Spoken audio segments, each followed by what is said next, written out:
بارك كما الله كنقولوا عيننا عليك بارده. بارك الله فيك، شكرا. مازال ما ارتاحيتيش سكينه؟ مازال حرب مستمرة من جميع جبهات دابا. كل مره مع حاجه. مؤخرا شفنا واحد الطبيبه ديال التجميل خرجات كتهاجمك، كتقول حطات فيديو ديالك انت وياها. ما عرفتش شنو وقع لك مع ديك الطبيبه ديال التجميل. ما كانش واحد السيده اللي بروفيسيونيل عيرتني بالمشكل الشخصي ديالي وقالت لي انت كديري مولفه، كديري لا فيكتيميزاسيون وحول الراجل فيك. واصلا انا فاش عيطت هادشي عيرتك في بريفي ولا قالت ولا امام؟ فاش في بريفي في الواتساب. دونك فاش خرج. السلام عليكم ورحمة الله، تحياتي لكم الخوت. غنخليكم مع سكينة، ما تنساوش اللايك والبارطاج وتشتركوا في القناة باش ان شاء الله ديما نحط لكم الجديد. وكملوا الفيديو حتى الاخير غتشوفوا الحقيقة ديال سكينة مع الزوج ديالها، وكملوا الفيديو حتى الاخير. خارجه من الحبس انا استقطباتني وقالت لي انا انصاب لك هادشي بالمجان وزعما لله في سبيل الله وبلا ما طاقيني، وطاقيتها مع ذلك. وفي التالي عيطات لك وكتقول لك انا خلصت عليها وان درايف وكلتها ودرت لها ابره ب 5000 درهم، ولكن هذاك الشيء ما دايرش 5000 درهم. ومشيت عند طبيبه التجميل الاخرى اللي انا يعني بغيتي تقولي ان داك الكومونتير اللي كتبات لواحد السيده اللي قالت لها خلصات، قالت لها تي سيريوز، قالت لها انا خلصتها وخلصت على اندرايف. لا ما خلصتنيش، ما عطاتنيش فلوس. يعني دارت فيها ابره ديال التجارب وسلام. يعني درت نص في وجهي ونص في وجهها ودرت لي واحد يعني واحد الابره ديال في العرق هنايا اللي كيدوز لك في الدم والسلام. ولكن ملي مشيت انا تعاملت يعني بصفه بروفيسيونيل مع طبيبه التجميل اللي معروفه واللي قاريه اكثر منها واللي ديرماتو، ودرت معها نيت كولابوراسيون بالمعقول. ما عجبش الحال وكومونطات ليها وكومونطات ليا. يعني انت ما جبدتيها، ما تكلمتي لها، طاقيتيها في الستوري في الاول. طاقيتها قالت لك عاودي طاقيني مره ثانيه. يعني بقات ملي مشيتي عند طبيبه اخرى ما عجبهاش الحال، داكشي علاش خرجت دارت هذيك لا فيديو. نعم، بغات تبقى تخدم بيا بوجهي، يعني انا بدون علمي بدون موافقتي. قلت لها هذا راه كيتسمى هارسيلمون، انا ما درتش معاك حتى شي كونطرا، ما اتفقناش على العدد ديال الستوريات. وعلمتني درس انني نمشي عند شي واحد نطلب مقابل وغادي نقول له شحال بغيتي ديال الستوريات مثلا، وها شحال خصني وها كيفاش، ها الاشهار كيفاش كيكون. ماشي غنبقى نطاقيك ونهضر على حياتك الشخصيه على اساس انت مقربه ليا، ولا غنقلل من قيمتك لان قلات من القيمه ديالي. وفي التالي كتقول لهم صالحوني مع ديك السيده. هذيك السيده بغات دير البوز على ظهري وانا لا اقبل. يعني مره مع مره ما رحماتكش، عيراتك بالمشاكل ديالك؟ عيراتني فاضطريت نبلوكيها. هذاك الشيء سي با بروفيسيونيل. واش انا غادي عند طبيبه هي غير جينيراليست باش تقول لي انا هادشي بحال هكا؟ لا، ما غنتقبلش. بغيتي تخدمي معايا مرحبا، راه كاين دي كونديسيون ديال الكولابوراسيون.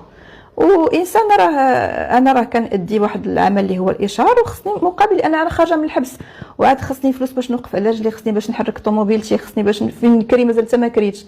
وتجي تقول لك انا وكلتها، انا شربت حشومه. هاد الهضره ما كدارش وما كتزكاش، واسلوب يعني دون المستوى صراحه من طبيبه اللي قاريه 7 سنين دير بحال هكا.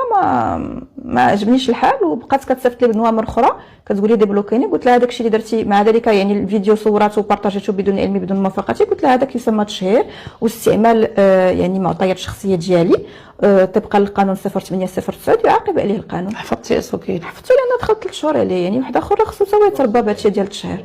ما نجيش ونبارطاجي مثلا، نجي نطاقيك نتيا ونبارطاجي تصويرتك وان انت ما مخلصاك ما والو، نقول لك بزز منك تبارطاجيني في البروفيل ديالك. هادشي اللي دارت. دونك انا قلت لها لا، نحبسوا هنايا العلاقه ديالنا. ياك طاقيتك 2 الخطرات ولا 3 صافي، المره الجايه ما نعاودش نطاقيك. فين وصلتي في لي كولابوراسيون؟ فين وصلتي في الاشهارات؟ اللي كنا تبارك الله محركه. لا محركه في البلدي، في البلدي هكذا. الناس اللي كنت كما كنت كنتعامل معاهم قبل السجن راني باقيه معاهم ونطاقيهم حتى 700 الف بخطره، واخا ما يخلصونيش زعما لانهم جاوني في الفتره اللي انا كنت محتاجه.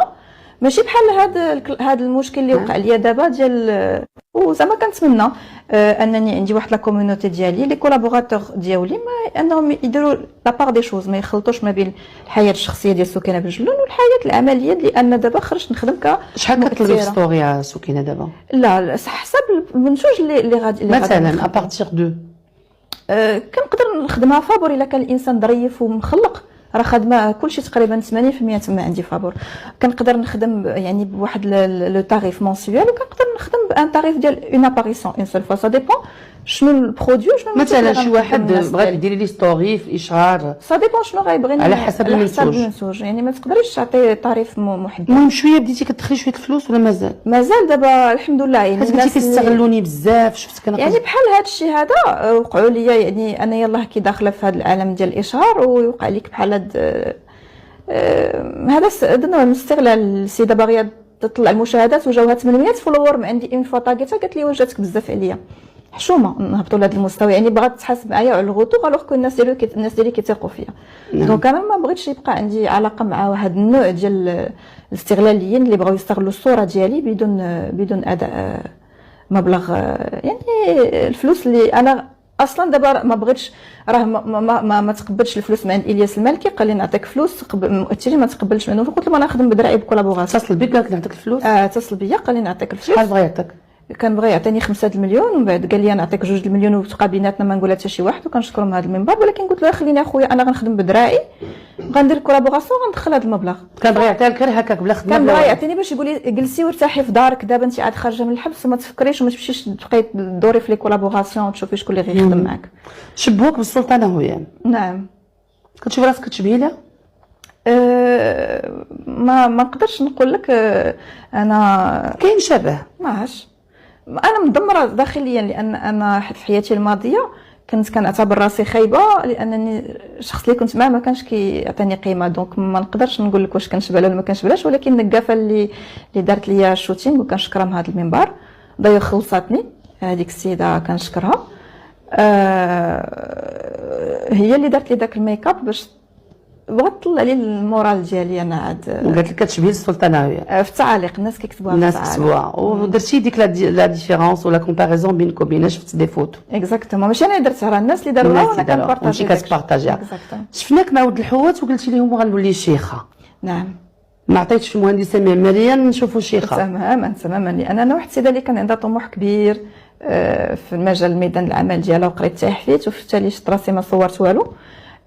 دمرت ليا حياتي بالحبس ودابا بالوسخ الحبس. قلت علاش لا مني درت داك الفيديو ديالي مع ولد الحوات اقبال كبير وصلت شي مليون مشاهده.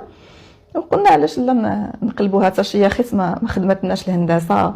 ولقينا اللي هاجمنا واللي حاربنا في الدومين ديال الهندسه وتهرست في الهندسه. اللهم نمشي لمجال اخر اللي نقدر ندخل منه الفلوس لان بوناستون انا خصني فلوس باش نوقف على رجلي. كتشوفي ان حتى شي خيط يمشي للانسان يدمرت ليه حياته؟ لا مشاو للناس بزاف. ولكن انا بالنسبه لي انا مني جبتهم كوجه اعلامي مع ولد الحوات ولا مع فنانين اخرين اللي قدمتهم بحال حاتم ايدار الى اخره اللي درت معاه ديو كنشكرو. درتي ديو مع حاتم؟ غنيت مع حاتم ايدار. عندك الصوت؟ لا ما عنديش الصوت غير غنيت طلعني فوق الخشبه وكبر بيا وداك الشيء. دونك فوج عليا فهمتي هذا الشيء. دابا انا في اطار انني يعني نقدروا نشوفوك شي نعالج النفسيه ديالي. غتشطحي ولا تغني؟ ما غنشطح ما غنغني غير غنبان حدا هكا في فيديو كليب. حتى تعرضوا عليا فيديوهات فيديو كليب مع فنانين شعبيين وكنقول علاش لا ندخل لهذا الميدان. نتمنى هذا الفيديو هذا يكون عجبكم وان شاء الله ديما نبقاو نحطيو لكم جديد.